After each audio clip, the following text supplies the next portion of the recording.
मेरे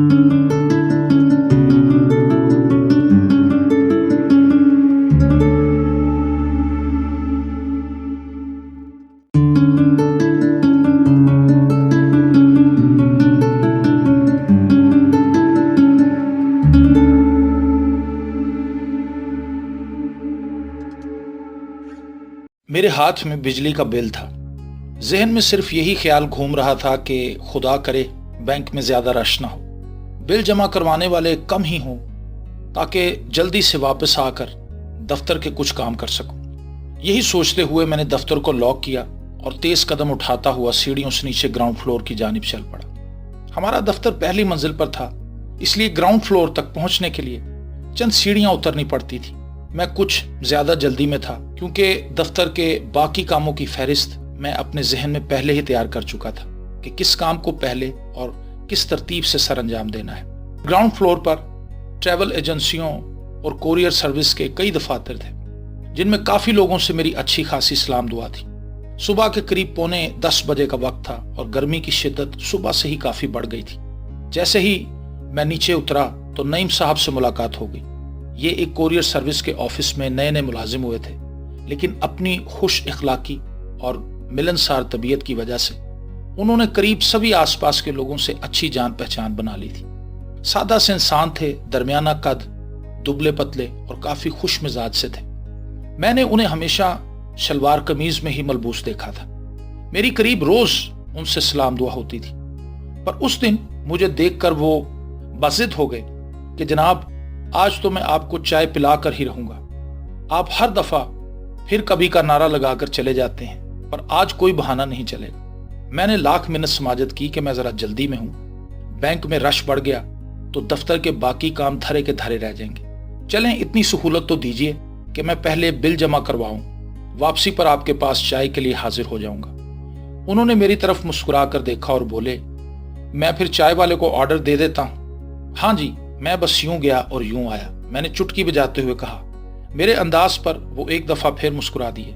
बैंक में मेरी तवक्को के मुताबिक ज्यादा रश नहीं था। कतार में मुझसे पहले 4 अफराद थे और ये बात तसल्ली बख्श थी कि उनके पास एक एक ही बिल था। मैंने घड़ी देखकर अंदाजा लगाया कि मजीद 10 से 12 मिनट में वापसी हो जाएगी। मेरा अंदाजा ठीक निकला। 10वें मिनट में बैंक की खिड़की से मेरी बकाया रकम और मोहर लगी हुई बिल की कॉपी बरामद हो चुकी थी। मैंने रकम गिनकर तसल्ली की, बिल पर बैंक की मोहर को देखा, बैंक कैशियर का शुक्रिया अदा किया और तेज कदम उठाता हुआ दफ्तर की जानिब चल दिया। हमारे प्लाजे और बैंक में सिर्फ 2 इमारतों का फासला था।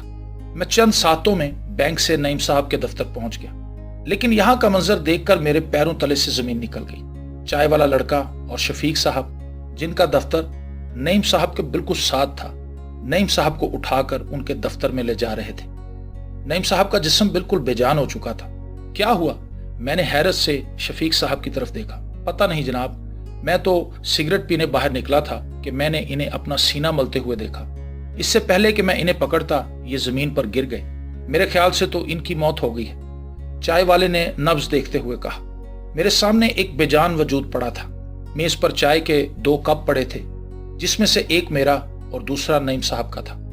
शफीक साहब के फोन पर 1122 वाले चंद मिनटों में पहुंच गए। उन्होंने नईम साहब की मौत की तस्दीक कर दी। चंद मिनट के वक्फे के अंदर एक जीता जागता, ख्वाहिशात और तमन्नाओं से भरा हुआ इंसान बेजान गोश्त का ढेर बन चुका था। चाय तो मेज पर पड़ी थी, लेकिन इस चाय को उठाने वाले हाथ और इसका जायका चखने वाली जुबान काम करना छोड़ गए थे। जिंदगी और मौत में वाकई एक कदम का फासला होता है। आने वाली घड़ी में क्या होगा हम नहीं जानते। इस अचानक मौत का सुनकर इर्द गिर्द के दफातर से काफी बड़ी तादाद में लोग जमा हो चुके थे। सीढ़ियां चढ़ते हुए मैं सोच रहा था कि वो कौन सा आदमी है जो जीता ही रहेगा और मौत को न देखेगा। मुझे उस दानिशमंद उस्ताद की बात याद आ गई, जिसने अपने शागिर्दों को पढ़ाते हुए इस बात की तलकीन की थी कि मरने से एक दिन पहले खुदा से अपने सरकर्दा गुनाहों की माफी जरूर मांग लेना। और उसके एक शागिर्द ने मौदबाना अंदाज में सवाल किया था कि उस्ताद मोहतरम, हम में से तो कोई भी नहीं जानता कि हम कब मरेंगे। उस्ताद ने मुस्कुराकर अपने उस प्यारे शागिर्द की तरफ देखा और कहा, तो फिर हमें आज ही तौबा कर लेनी चाहिए। देखो, ये कबूलियत का वक्त है। देखो, ये नजात का दिन है।